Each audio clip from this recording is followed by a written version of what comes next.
అందరికీ నమస్కారం. నేను మీ Anjali. Welcome to Pavan Anjali YouTube channel. ఈరోజు మన రెసిపీ వచ్చేసి పెసరపప్పు చారు అండి. ఈ ఎండాకాలంలో ఈ చారుని చేసుకోవటం వల్ల చాలా చలవ చేస్తుందండి. హెల్త్కి కూడా చాలా మంచిది. మనకి అంటే ఈ సమ్మర్లో కూరగాయల భోజనం కూడా ఎక్కువగా తినాలనిపించదు. ఇదైతే చారుతో అయితే ఇంకా 2 ముద్దలు ఎక్కువ తినాలనిపిస్తుంది. పుల్లగా టేస్టీగా బాగుంటుంది. దీనికోసం నేను 1/2 గ్లాసు పెసరపప్పు తీసుకున్నానండి. ఒక 2 సార్లు శుభ్రంగా కడుక్కోవాలి. కడిగి పెట్టుకున్న పప్పులోకి 1/2 గ్లాసు పప్పుకి 1.5 గ్లాసున్నర వాటర్ వేసుకొని కుక్కర్లో 3 విజిల్ వచ్చేంత వరకు ఉడికించుకోవాలి.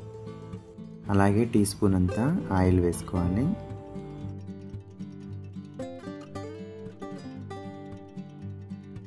పప్పు అనేది చూడండి బాగా ఉడికిపోయింది.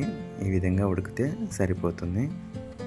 ఇలా ఉడికించుకున్న పప్పుని గరిటెతో కానీ పప్పు గుత్తితో కానీ మెత్తగా రుబ్బుకోవాలండి.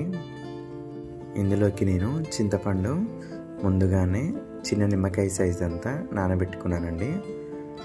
ఇప్పుడు ఆ చింతపండు రసం ఇందులో పోసుకోవాలి. నేను చింతపండు అనేది పాత చింతపండు తీసుకున్నానండి.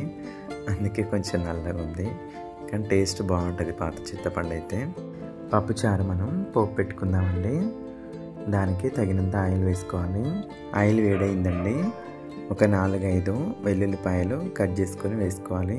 ఒక 2 ఎండుమిర్చి ఇలా తుంచుకొని వేసుకోవాలండి. అలాగే 1/2 స్పూన్ ఆవాలు వేసుకోవాలి. తర్వాత 1 స్పూన్ జీలకర్ర వేసుకోవాలి. ఇవన్నీ కొంచెం ఆయిల్లో ఫ్రై అయ్యాక కట్ చేసి పెట్టుకున్న పచ్చిమిర్చి వేసుకోవాలి.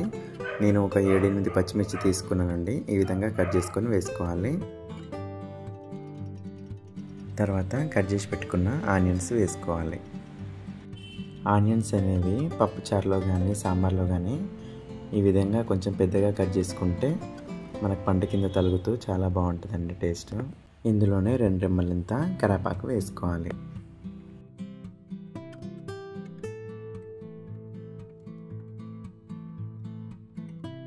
ఇవన్నీ కొంచెం వేగాక నేను ములక్కాయలు వేసుకుంటున్నానండి.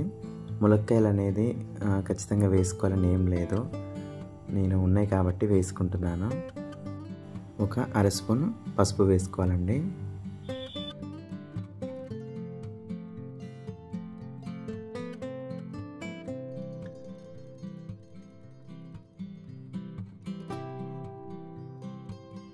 ములక్కాయలు అనేది కొంచెం ఆయిల్లో ఫ్రై అయ్యాక ఇప్పుడు కట్ చేసి పెట్టుకున్న టమాటా వేసుకోవాలండి. నేను ఒక 3 టమాటాలు తీసుకున్నాను. ఈ విధంగా సాంబార్లోకి కట్ చేసుకున్నట్టు కట్ చేసుకొని వేసుకుంటే బాగుంటుందండి.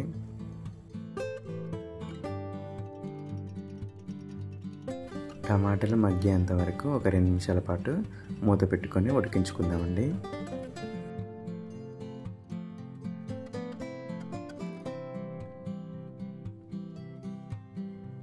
ఇప్పుడు మనం ఇందులో పప్పుచారు పోసుకుందాం.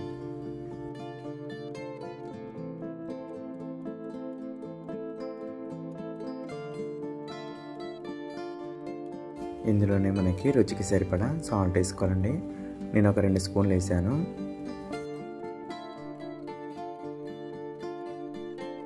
చారుపై మూత పెట్టుకొని ఒక 5 నిమిషాల పాటు మరిగించుకుందాం.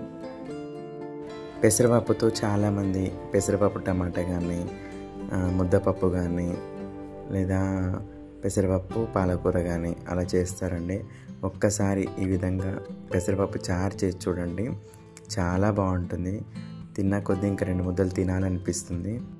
నేను ఒక చిన్న మామిడికాయ ముక్కలుగా కట్ చేసుకొని వేసుకుంటున్నానండి.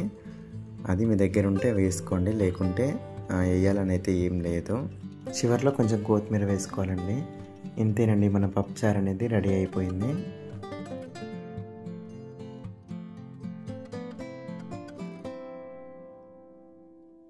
ఈ వీడియో కనుక మీకు నచ్చినట్లయితే లైక్ చేయండి, షేర్ చేయండి, సబ్స్క్రైబ్ చేసుకోవటం మాత్రం మర్చిపోవద్దు. అలాగే మరొక వీడియోతో మీ ముందుకు వస్తాను. నేను మీ పవన్ అంజలి.